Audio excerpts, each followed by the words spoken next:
Odysseus, two of my absolute favourite people, and I'm thrilled that you're here together. Lots to catch up on, fun-filled summers all round. Luke, last time I saw you on the television, you were part of the Queen's Platinum Jubilee celebrations. I was. How was that? Explain to people what you did if they didn't see it. Well, I was there as I was driving a Land Rover, and if anybody knows about the Queen and the royal family, the Land Rover has been part of their lives. They've always driven them, and so I drove a very, very old one from 1930-something. Oh, my God. It was very old and had 4 gears.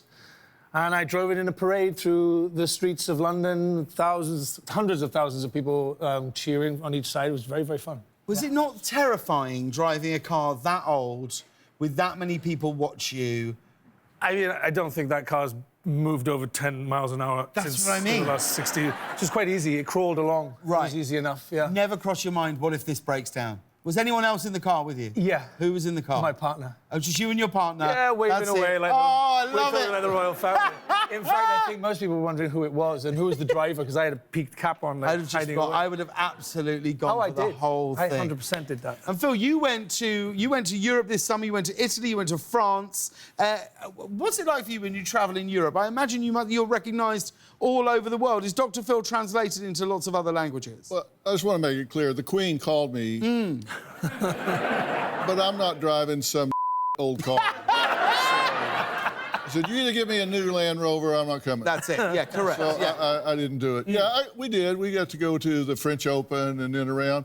But, you know, people do, because we're on in a lot of different countries. I guess they dub it. Right. Yeah, you know, they have somebody voice over or something. I don't know, because it's in English, so... What's the thing that people say to you most when you're in, say, Italy? You're Dr. Phil. And I'm like, yeah, I know. Is that what you say, yeah, I know? Yeah, because by that time, even if they've got their backs to me, as soon as I open my mouth, it's either like, okay, they know it's me, because it's either that or some other hillbilly that showed up in the middle of Italy. And I wonder how they translate some of the things I say sometimes in foreign languages, because it's like a lot of colloquialisms. Yeah, give us like a saying that you would normally say on the show that you'll wonder what it would be translated into. Well, you know, sometimes I don't do this on purpose, but I just grew up that way. You know, you'll say something like, simple, like, that dog won't hunt, or need to lick that calf over again. You need to lick that calf over again. Right. No? Nobody knows what what does it mean? You've got to lick that calf all over again? Well, when you use it in business, somebody will say, this is a good deal. And I go, you need to lick that calf over again. Because a mother cow, when a calf is born, she'll lick it from the tip of its tail to the tip of its nose. And if anything's wrong, she'll walk away from it. Wow. Oh. So that's an old saying. If somebody says this is a good deal, they go, you better lick that calf over again. There's something wrong with it. That makes a lot of sense. Yeah, it makes sense, right? You're going to start using this in your daily life? Yeah, well, being Welsh, I should probably be a sheep, more of a calf. Now, something you both had in common is you both had stints before you started working in show business. You both had stints working in nightclubs. You worked the door at a nightclub, and you were in charge of, like, the list. You could let people in or turn them away. What were you like? Did you do that thing where you'd look people up and down and go, Well, yeah. Really? Yeah. Did you? Judgmental, right? Well, no, it also depended how deep their pockets were, you know. If they had, on the corner, I'd take it and let them in, yeah. Really? Yeah. So if you greased the palm, or did you ever look at the money and go, you're going to have to lick that calf Exactly right, yeah. No, but it was fun. I mean, you upset a lot of people if you don't let them in, but, you know, that's part of the job, isn't it? So you were in Soho? Yeah, the Shadow Lounge, it was called. It was like Where was the Shadow Lounge? It was on Berwick Street. Yeah. Yes. Did you ever go? I think I went to the Shadow Lounge. I let you in? I think... Are you sure? How much would it take? A lot. But you were the other end. You worked as a bouncer. Yeah. So what kind of place was it? I dealt with the people he should have never let in. Yeah. Yeah, exactly. So what was your approach when you had to, you know, bounce someone out of the club? Well, it wasn't a very classy place. This is in Tulsa, Oklahoma. Right. And it was always those that got out of hand, they got on top of the table, or they started a fight or whatever. And they always wanted to be macho, particularly because I was pretty good size. And my attitude was always, let's just take it outside, buddy. Yeah. And so, sure enough, we'd head to the back door. I'd say, after you, ass. And as soon as they went out the back door, I'd slam it shut.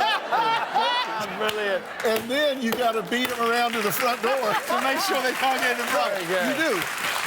Then you got to beat them around to the front door and tell the Luke, don't let this guy in. Because he's coming after me. That is a great... no one was ever waiting outside until you'd finished? Oh, I could wait a long time. Right, yeah. Now, Luke, let's talk about your brilliant new movie, the live-action version of the Disney classic Pinocchio. You play the coachman in the movie.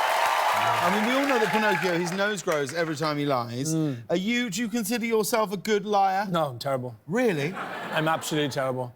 I was on holiday a couple of weeks ago, and a friend of ours had this card game, and you have to lie about the number of cards what you've got, you know, like poker, I guess.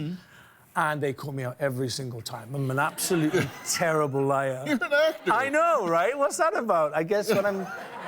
If I got a bit of preparation, rehearsal, then I can lie very well. But on the spot, I'm a disaster. I mean, Phil, you know a lot about how to spot liars. Like, you know, in real life, you have people come through the show. What are tips that we would look for people who are good liars? Well, do you lie? I mean, yeah, that's a really bad lie right there. I'll have you know, I'm a very good liar. Oh, really? I have told countless people on this show that I have loved the project they were in. And that you're thrilled that they're there? Yeah. No, I think I'm okay. Why? Go on. How would you spot a liar? Well, you know, first off, people think that they don't make eye contact. And they do one of two things. They either won't make eye contact or they stare at you like a dead trout. They just look at you. And when they're actually lying, their blink rate goes up 6 or 7 times normal. They start blinking or they freeze. Yeah. One of the two. And when you're interrogating someone, 90% of the time, their feet are pointed towards the exit. Oh, is that true? That is true. Is that actually true? If you Genuinely, that's true. Yeah, if you're in an interrogation room with somebody and they're guilty of the crime, if you look, their feet will be pointed towards the exit because they want out of that room. Wow. And physiologically, they start pointing towards that. And they won't answer a question. They start giving you convincing statements. Say, did you steal the petty cash? Ask anybody. I'm the nicest guy here. I mean, I give more money than was stolen every year. I mean, come on. Those are convincing statements, but they never say no. No. Wow. I bet none of this is covered in Pinocchio. No.